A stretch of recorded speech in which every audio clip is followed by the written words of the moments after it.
नमस्कार दोस्तों, मैं हूं प्रदीप चौहान। संडे स्टोरी के एक और एपिसोड में आपका स्वागत है। दोस्तों, आपको मालूम है कि आजकल संडे को मैं कोशिश करता हूं कि राज्य दर राज्य किसी एक राज्य पर चर्चा करूं, कांग्रेस को लेकर, अपोजिशन को लेकर कि वहां क्या हालात है। क्योंकि आप लोग कांग्रेस के बारे में ज़्यादा सुनना पसंद करते हैं, इसलिए ज़्यादातर राज्य वो होते हैं जहां कांग्रेस का जिक्र होता है। आज इसी सिलसिले में मैं आपको एक ऐसे राज्य में ले जाना चाहता हूं, दरअसल जिस राज्य को कांग्रेस यूं लग रहा भूल सी गई है, लेकिन इतिहास में जब लिखा जाएगा तो इस राज्य का नाम जबरदस्त तरीके से दर्ज होगा, क्योंकि ये वो राज्य है जहां से बीजेपी ने अपना मशहूर कार्यक्रम ऑपरेशन लोटस शुरू किया था। सबसे पहले इसी राज्य में बीजेपी ने सरकार चुराई थी कांग्रेस के हाथों में, और वो राज्य है गोवा। गोवा में हाल ही में जिला परिषद चुनाव हुए तो कांग्रेस बुरी तरह से हार गई। 2017 से लगातार बीजेपी की सरकार है। कांग्रेस के जो प्रदेश अध्यक्ष है वहां पर अमित पाटकर, उन पर बहुत से सवाल उठते हैं। उनके मुख्यमंत्री के साथ रिश्तों पर बहुत से सवाल उठते हैं। जो वहां कांग्रेस के प्रभारी है माणिकराव ठाकरे, उनके रोल को लेकर भी सवाल उठते हैं। लोकल यूनिट जो है वो गोवा की बहुत बार सवाल उठा चुकी है, लेकिन कांग्रेस हाईकमान कहीं गोवा का जिक्र भी नहीं करती। न कभी राहुल गांधी गोवा जाते हैं, न प्रियंका गांधी जाती नजर आती है, न केसी वेणुगोपाल, न मल्लिकार्जुन खड़गे कभी गोवा में जाते नजर आते हैं। तो आखिरकार कांग्रेस गोवा से इतनी दूरी क्यों बना रही है? क्यों गोवा को जीतने की कोशिश नहीं कर रही? दूसरी तरफ आम आदमी पार्टी उसी गोवा में अपने रूट्स यानी अपनी जगह बनाने की कोशिश कर रही है, और जो गुजरात में कांग्रेस के साथ खेल किया और अभी भी कोशिश कर रही है, वही चीज़ गोवा में दोहराने की कोशिश कर रही है। ये हाईकमान कांग्रेस की जो है उसको मालूम है, प्रदेश कार्यकारिणी को मालूम है, लेकिन फिर भी कुछ नहीं होता। जिला परिषद की हार का मंथन तक नहीं होता, लेकिन गोवा यूनिवर्सिटी में चुनाव जीतते हैं तो उसका जश्न मनाया जाता है। आखिरकार गोवा में कांग्रेस क्या करना चाहती है? गोवा को कांग्रेस लावारिस क्यों छोड़ रही है? और सबसे बड़ी बात, इतना सब कुछ होने के बावजूद गोवा में कांग्रेस का वोट, कुछ जो ट्रेडिशनल वोट है, वो जस का तस कायम क्यों है? यही सब जानने के लिए आज मैं आपको ले चलूंगा सीधा गोवा, जहां वरिष्ठ पत्रकार, जो बहुत तकरीबन 4 दशकों से ज़्यादा का जिनका पत्रकारिता का जो है 4 दशकों के आसपास का एक्सपीरियंस है, राजेंद्र देसाई जी, उनके पास आपको ले चलूंगा। राजेंद्र देसाई जो कई बड़े बड़े अखबारों में काम कर चुके हैं, आजकल अपने एक यूट्यूब चैनल भी चलाते हैं निज गोवा के नाम से, NIZ गोवा के नाम से, ज़रूर देखिएगा। राजेंद्र देसाई बताएंगे कि गोवा में कांग्रेस की स्थिति आखिर है क्या। हाँ तो दोस्तों, जैसा कि आप देख सकते हैं कि वरिष्ठ पत्रकार राजेंद्र देसाई सीधा गोवा से हमारे साथ जुड़ चुके हैं। तो ज्यादा समय आपका जाया ना करते हुए सीधा राजेंद्र जी के पास चलते हैं। देसाई साहब, सबसे पहले तो पहली बार आपका मेरे इस चैनल पर बहुत बहुत स्वागत है। और दूसरा सीधा सवाल ये है जो इस देश का हर नागरिक जानना चाहता है, जो राजनीति में इंटरेस्ट रखता है, कि आखिरकार गोवा में कांग्रेस में चल क्या रहा है? क्यों वहां पर कांग्रेस को लेके ना तो कोई दिल्ली सीरियस दिखती है, ना गोवा में कुछ बदल रहा है। यूं लग रहा है कि मानो कांग्रेस वहां खत्म होती जा रही है। ये क्या हो रहा है दरअसल गोवा में? थोड़ा सा हालात बताएंगे आप? एक्चुअली गोवा में जो ऑर्गेनाइजेशनल लेवल पे जो पार्टी है वो और लेजिस्लेचर पार्टी, उनका जो कोऑर्डिनेशन है वो बहुत खराब है। एक्चुअली जिसकी बहुत ज़रूरत है इस वक्त पार्टी को, वो नहीं हो रहा है।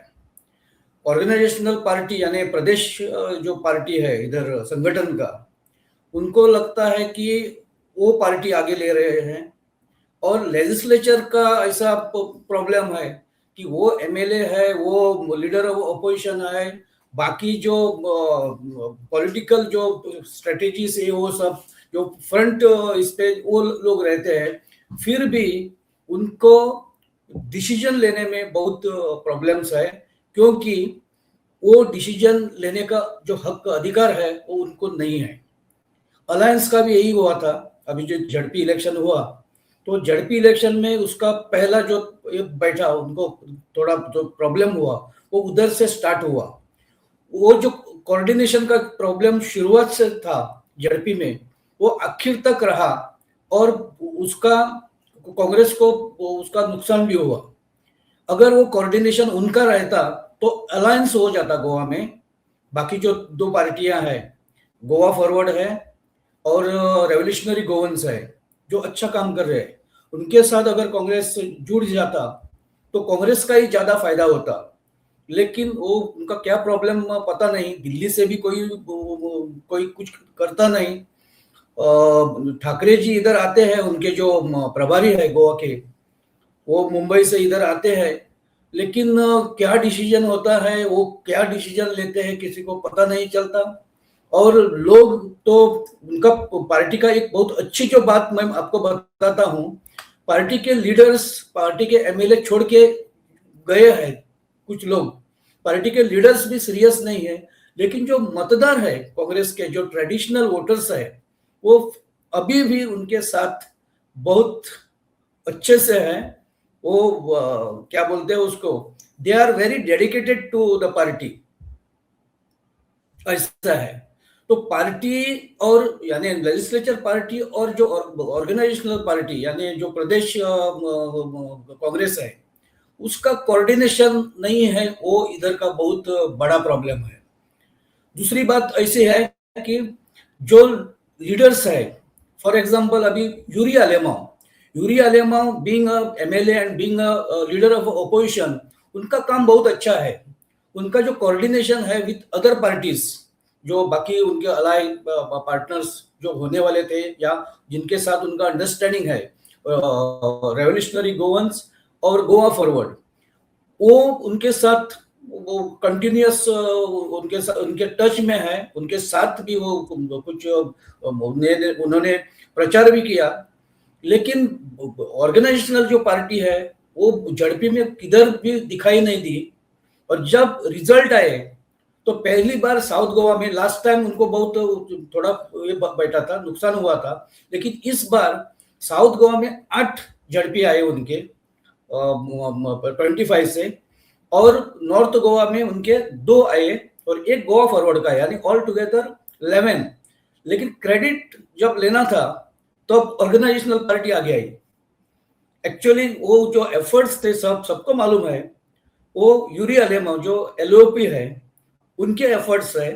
और यूरी अलेमाओ के या क्या बोलते हैं उनके एफर्ट्स से आरजीपी ने यानी रेवोल्यूशनरी गोवंस ने उधर कैंडिडेट नहीं डाले, at least in 6-7 constituencies where Congress got elected this time. So उसका क्रेडिट तो यूरी अलेमाओ को जाता है, यानी लेजिस्लेचर पार्टी को जाता है। लेकिन जब क्रेडिट लेना था ऑन कैमरा, ये संगठन वाले लेके गए। This is their problem. I don't know why they are not doing anything, specially from Delhi.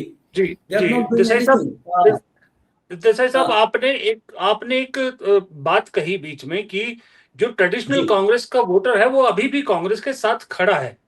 Ji Congress में अगर इतना कुछ हो रहा है तो वो ट्रेडिशनल वोट आज भी कांग्रेस के साथ क्यों खड़ा है? क्योंकि आप इतने लंबे वक्त से गोवा की पॉलिटिक्स देख रहे हैं, तो आपको क्या लगता है कांग्रेस का ट्रेडिशनल वोट अभी भी क्यों कांग्रेस के साथ खड़ा है? किस उम्मीद पर खड़ा है? जब बीजेपी गोवा में आई तो बीजेपी तो फुल मेजोरिटी लेके नहीं आई थी।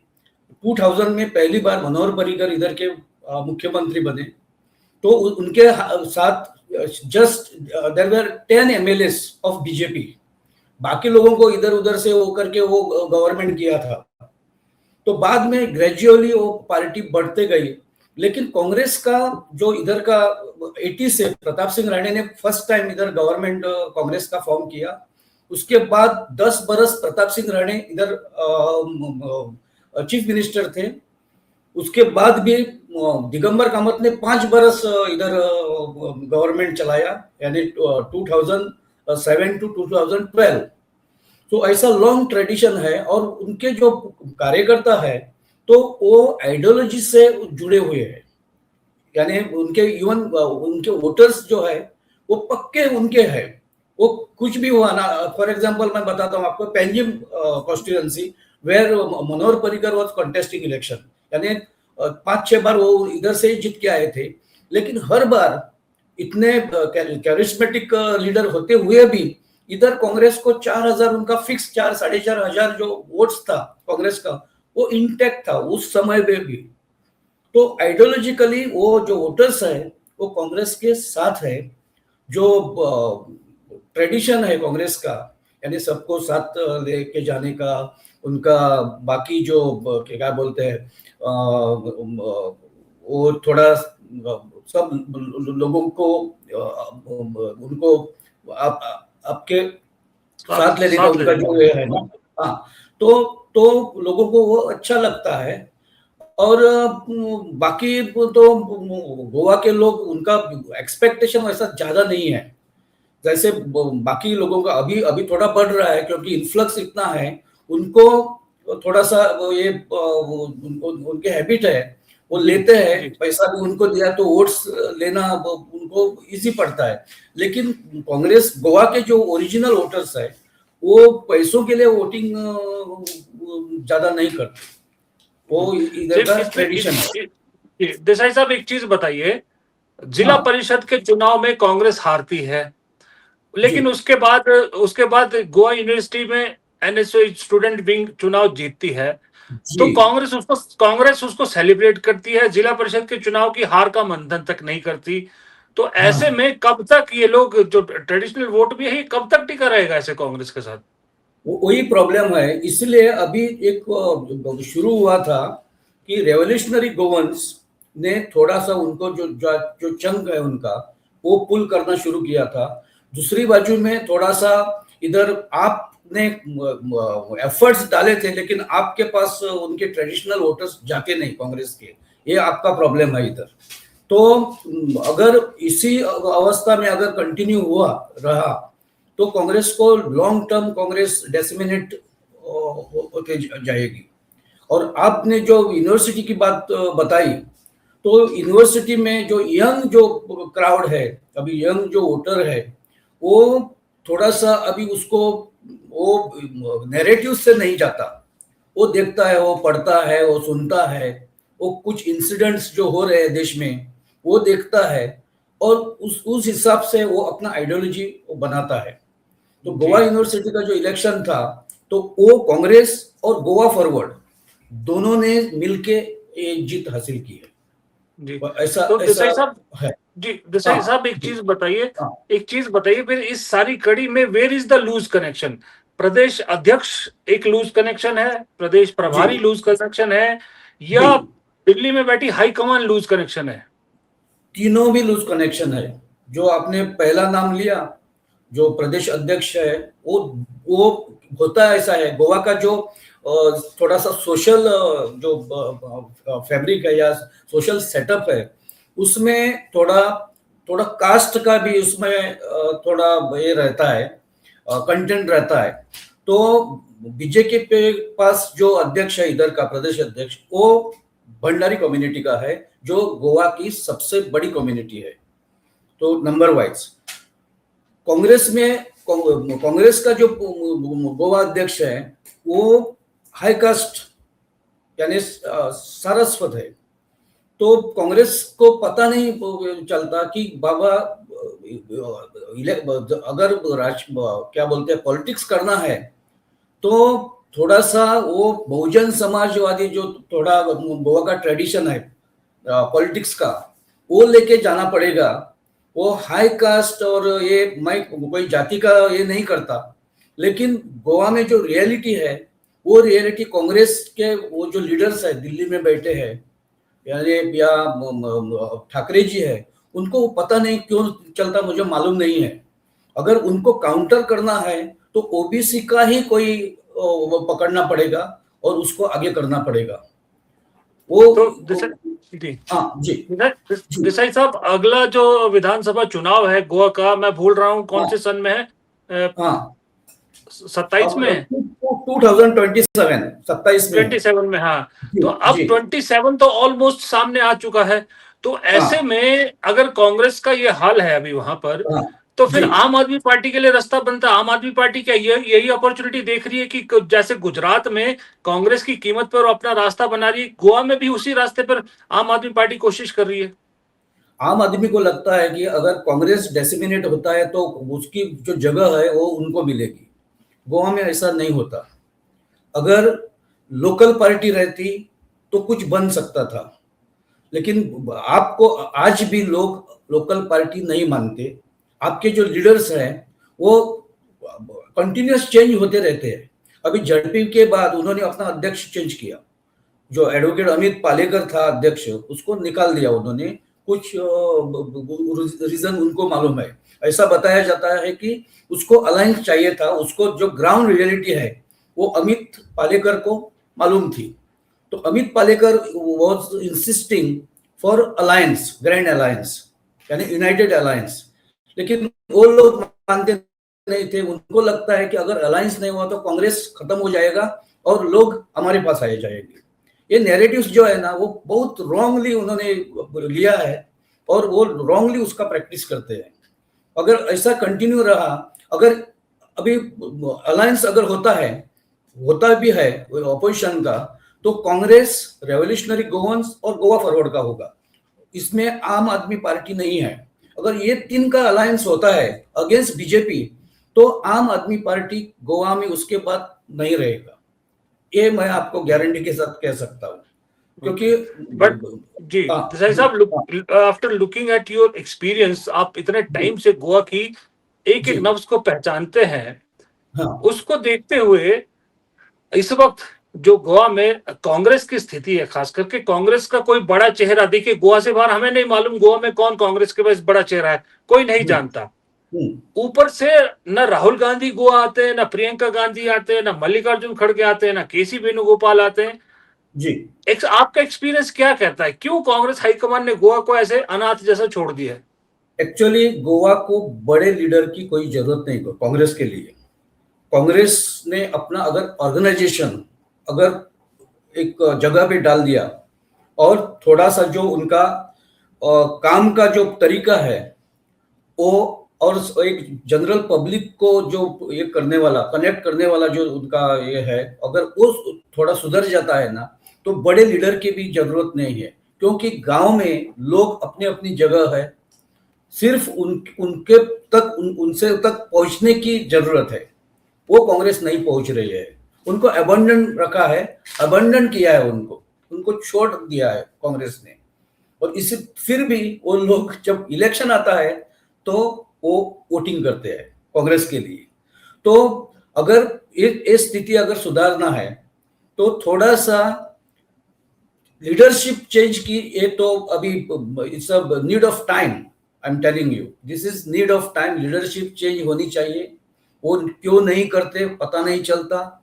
अगर ऐसा ही कंटिन्यू हुआ तो बहुत प्रॉब्लम में कांग्रेस फंस जाएगी। अलायंस भी नहीं होगा, क्योंकि इस बार जेडपी जी सर यू आपने एक बहुत बड़ा सवाल उठाया लीडरशिप चेंज का, यानी प्रदेश अध्यक्ष, मैं नाम बोला अमित पाटेकर, क्या नाम है उनका, उनको आप चेंज करने कर वाई? पब्लिक ये सवाल जानना चाहिए कि क्यों लीडरशिप चेंज की जरूरत है वहां पर, क्या ऐसा है जो अमित नहीं कर पा रहे, पाटेकर नहीं कर पा रहे? ये एक तो बात ऐसी है कि अमित पाटेकर के बारे में अगर फ्रैंकली बोलना है तो मैं ऐसा बोलूंगा कि अमित पाटेकर के पर लोगों का उतना ज्यादा एक जो ट्रस्ट चाहिए, उतना ज्यादा ट्रस्ट नहीं है। क्योंकि वो जो बिजनेस में है वो माइनिंग बिजनेस में है, और लोगों को ऐसा लगता है अंदर से, लोग बाद में इसमें प्राइवेट में लोग बोलते हैं कि उनका गवर्नमेंट के साथ कुछ ना कुछ डील है। वो सही है गलत है हमें पता नहीं है, अगर है भी तो भी हमें पता नहीं है। लेकिन परसेप्शन जो है लोगों के मन में, लोगों के समाज के मन में, वो परसेप्शन यही है। और उनको लगता है ये अग्रेसिव क्यों नहीं जाता, तो उनका कोई ना कोई सरकार के साथ कुछ ना कुछ अंदर से है। ये अगर ये परसेप्शन अगर जाना है तो दूसरा कोई तो लीडर लाना पड़ेगा उनको, और पार्टी का काम आगे बढ़ाना पड़ेगा। तो is there any mass leader जो गोवा में बचा है कांग्रेस में, जिसको हम मास लीडर कह सकें? जी अभी मैं बताता हूं। अभी गिरीश चोडनकर है, अमरनाथ पणजीकर है, एडवोकेट कार्लोस फरेरा है, ये लोग है जो बहुजन समाज यानी उससे आते हैं। कार्लोस फरेरा तो खुद एडवोकेट है, अच्छे, वो एडवोकेट जनरल भी थे स्टेट के। और भी लोग हैं। कांग्रेस को बड़े लीडर की, जैसे मैंने बताया, बड़े हस्ती की जरूरत नहीं है। कोई भी देखिए अभी दामू नायक है, दामू नायक वो ऐसा तो कैरिस्मेटिक लीडर नहीं है। Damu Naik was a MLA of party, लेकिन वो फ्रंट इसमें जो लीडर है उनके वैसा नहीं था दामू। फिर भी दामू को उन्होंने लाया और एक नैरेटिव उन्होंने सेट किया कि बीजेपी बहुजन समाज के साथ है और उनके जो लीडर्स है वो बहुजन समाज में से ही आते हैं। कांग्रेस का थोड़ा सा ठीक नहीं हो रहा है, नहीं चल रहा है। वो प्रॉब्लम है उनका जी। खैर, एनीवे देसाई साहब, आपने बहुत अच्छी जानकारियां दी, बहुत सारी चीजें बोली। बहुत बहुत धन्यवाद राजेंद्र देसाई जी, आपने इतने छोटे से वक्त में इतनी सारी जानकारी दी। सवाल अभी गोवा को लेकर बहुत है, लेकिन जल्द ही हम दोबारा राजेंद्र जी के पास जाएंगे, गोवा को और डिटेल में जानने की कोशिश करेंगे। अभी हमने ऊपरी सतही तौर पर गोवा को जानने की कोशिश की है। लेट्स सी क्या गोवा को लेके कांग्रेस कुछ करती है, क्योंकि जैसे हमने वीडियो में भी कहा कि मुहाने पर है विधानसभा चुनाव। क्या फिर कांग्रेस हारना चाहती है या कुछ करना भी चाहती है? तो इसको लेके जल्द ही दोबारा आपसे मुलाकात होगी। राजेंद्र देसाई भी दोबारा हमारे साथ जुड़ेंगे। तब तक हमें दीजिए इजाज़त। नमस्कार।